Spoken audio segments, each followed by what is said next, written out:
जय माता दी, जय मां कामाख्या। कामाख्ये वरदे देवी नीलपर्तवासिनी त्वं देवी जगत माता योनि मुद्रे नमोस्तुते। कामाख्ये काम संपन्ने कामेश्वरी हर प्रिये काम नाम देहि में नित्यम कामेश्वरी नमोस्तुते। काली तारा महाविद्या षोडशी भुवनेश्वरी भैरवी छिन्न मस्ता च विद्या दुमा तथा बगला सिद्ध विद्या च मातंगी कमलात्मिका एतदस महाविद्या सिद्ध विद्या प्रतिर्गिता। इसका अर्थ यह होता है कि हम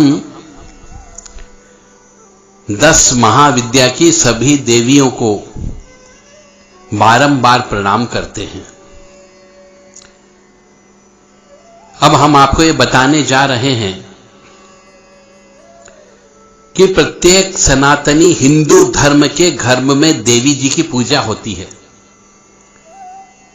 कुछ घरों में कुल देवी के नाम से पूजा होती है, कुछ दुर्गा के नाम से पूजा करते हैं और कुछ काली माता के नाम से पूजा करते हैं।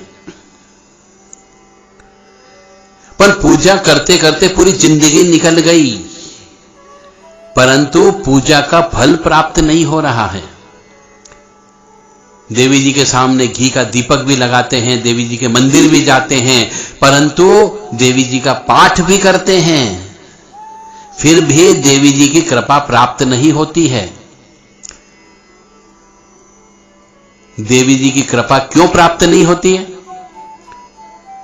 देवी जी की कृपा इसलिए प्राप्त नहीं होती है कि आप जो दुर्गा सप्तशती का पाठ करते हैं, देवी जी की पूजा करते हैं, परंतु देवी जी के आदेश का पालन नहीं करते, उनके नियम कानून के हिसाब से नहीं चलते हैं। आप चाहे लाख अनुष्ठान करा लो, कितने ही बड़े बड़े अनुष्ठान करा लो, सत्य चंडी यज्ञ करा लो, 9 दुर्गा में 9 दिन तक पाठ करके हवन करवा लो और कितनी ही माता रानी को चुनरी और नारियल की भेंट दे दो, फिर भी मां की कृपा प्राप्त नहीं होगी। यदि आपके घर में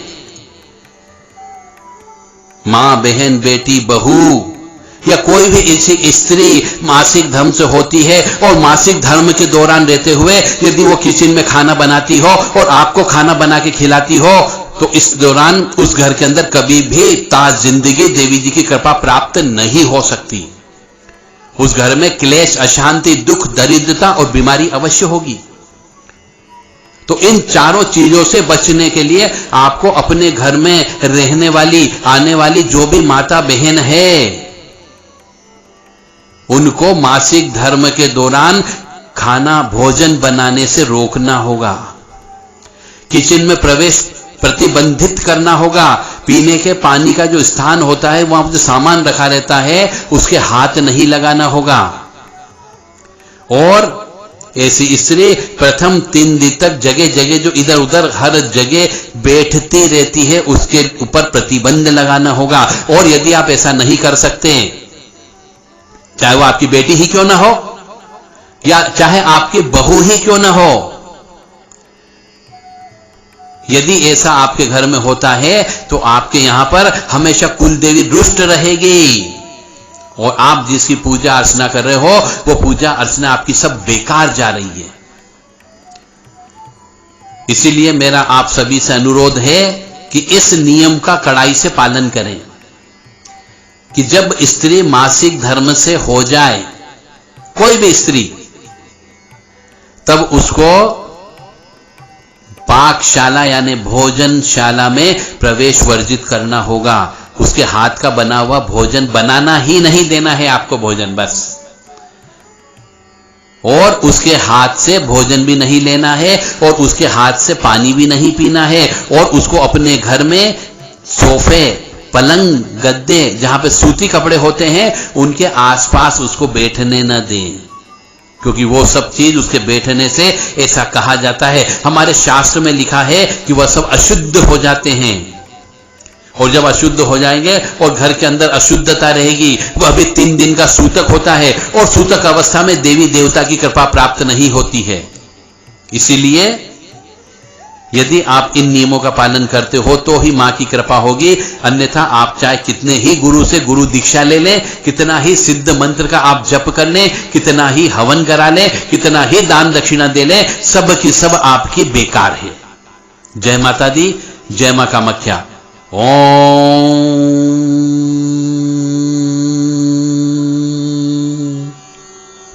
राम ह्रीं काली के घोर दस्से रुधिर प्रिय रुधिर पुणवक्त्रे रुधिरावृति सनी मम सरसतुनम खादे खादे हिंसे हिंसे मारे मारे बिंदी बिंदी चिंदी चिंदी उच्चाटे उच्चाटे द्रावे द्रावे शोषे शोषे नाशे नाशे स्वाहा ह्रीं ह्रीं काली के मदी शतुनम समर्पयामि स्वाहा।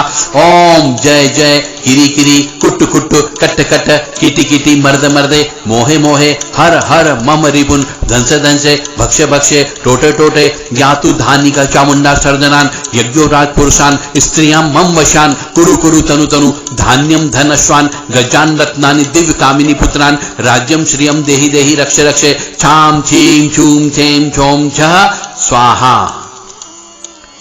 जय मां महाकाली, क्रीं कालिकाय नमः।